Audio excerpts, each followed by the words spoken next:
Do you know who your next door neighbours are? That sounds like a silly question to some of you, but is it? What about the name of your road? Do you know why it has that name? My name is Ian Currey and this is Thinking Out Loud. Come on, let me tell you what I think.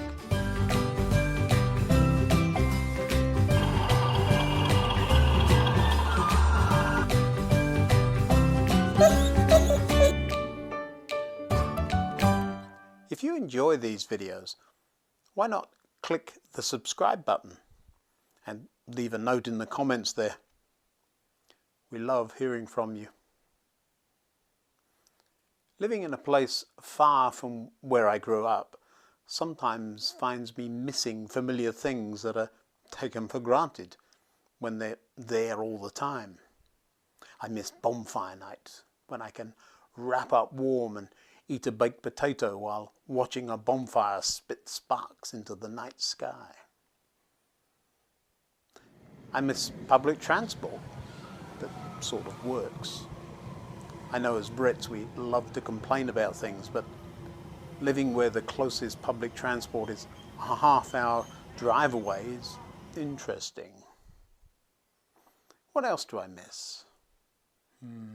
Cadbury's fruit and nuts, but we already know about that.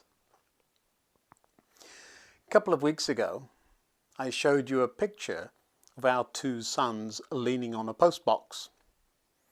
In England, we call these pillar boxes. I was thinking about how culture in the various places we lived and worked affected how we developed attitudes and so on.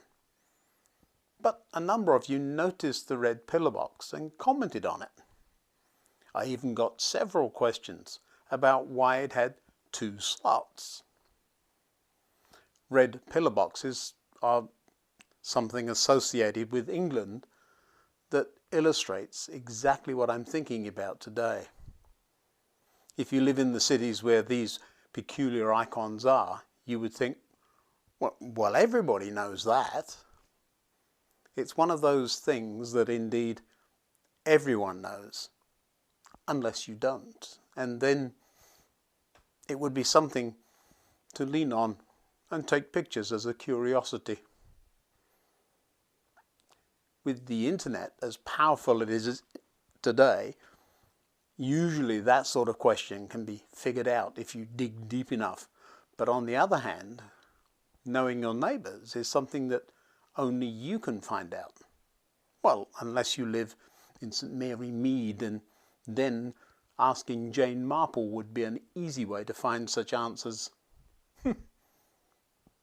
I miss small villages like that too, but not enough to want to actually live in one.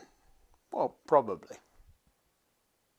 Bright red pillar boxes are something of a British icon, aren't they? But they weren't always that colour. Did you know that originally they were painted green so that they would be unobtrusive? It seems that they were too unobtrusive because people kept walking into them, and so they painted them bright red. I noticed a blue one close to Windsor Castle recently. Had to do a little head scratching to work out what that was about. I asked somebody, why is that pillar box blue? And got the answer, oh, everybody knows that. Well, clearly I wasn't everybody. It took asking several times before someone, one of the everybody, told me that it had been painted blue to thank the NHS for doing such a splendid job. Now, for my American friends, the NHS is the National Health Service, and they did a fine job looking after people during the recent pandemic. Anthony Trollope is the man who is given credit for introducing the pillar box to the UK back in the mid-1800s. I told you the internet is a wonderful place full of amazing facts. But here's a thing that would be very hard to find on the same wonderful internet. Who do you think was the next door neighbour to Anthony Trollope? Now, if you happen to be watching this video from Barnet in Greater London, you'll be yelling, "Ooh, ooh, pick me, pick me." Everybody knows that. And indeed, if you live in Barnet, where these houses are next to each other, you'd be very likely to know. Right beside Anthony Trollope's house is the London home of David Livingstone, the famous pioneer missionary to Africa and early slave trade abolitionist.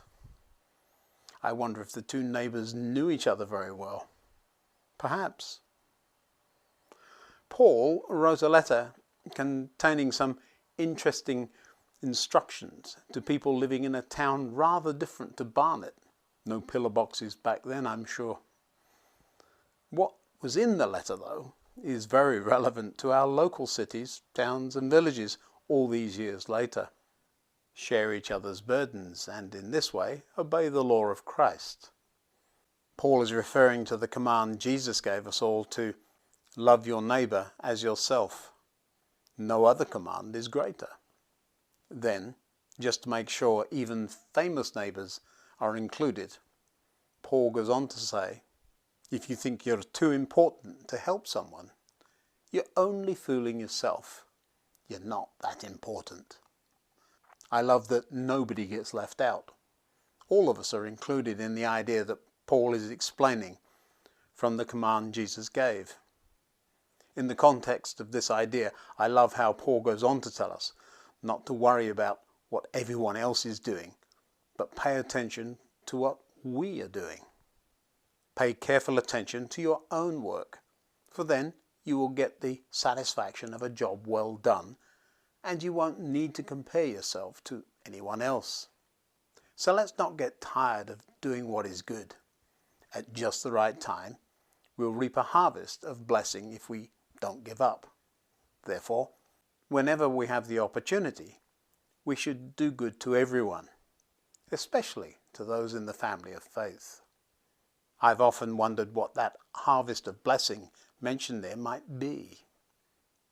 Of course, doing nice things for our neighbours isn't done to receive a blessing or reward, but I wonder if bending the thinking just a little bit might allow me to perhaps think of it this way. One day I might be in need too, and if I've been looking after my neighbours, perhaps the memory of that will make it easier for people to ask if I need anything.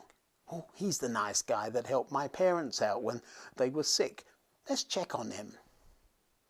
Do you see what I mean? That would be at just the right time, wouldn't it? I remember when our house flooded in England, everyone in the whole street was stuck in our houses with the lower floors flooded. Without power, most people did not have a way of heating food, but we did. We also had a freezer full of food that was spoiling, and so we cooked everything we could find a way to cook. I was very proud of Hilary as she prepared food in those strange conditions, and before wading through the deep water to deliver hot meals to our neighbours along the street. What a lovely thing to do. Even when we're in need ourselves, there is really no reason why we can't be nice to our neighbours, is there? Perhaps, surprisingly, most people don't actually know their neighbours at all. These days, with so much moving about and so on, it can be hard to get to know people, can't it? But it's a little hard to follow the command of Jesus for loving your neighbour if you really don't even know who they are, isn't it? This may seem like a silly thing to suggest, but what if you make a real effort to get to know one more neighbour than you already do, and then do something nice for them? Maybe you'll make a friend or two along the way. You never know. Oh, and the reason some pillar boxes have 2 slots is so that local mail can be sorted from mail that needs to go elsewhere. But then everyone knows that. Until next time, goodbye.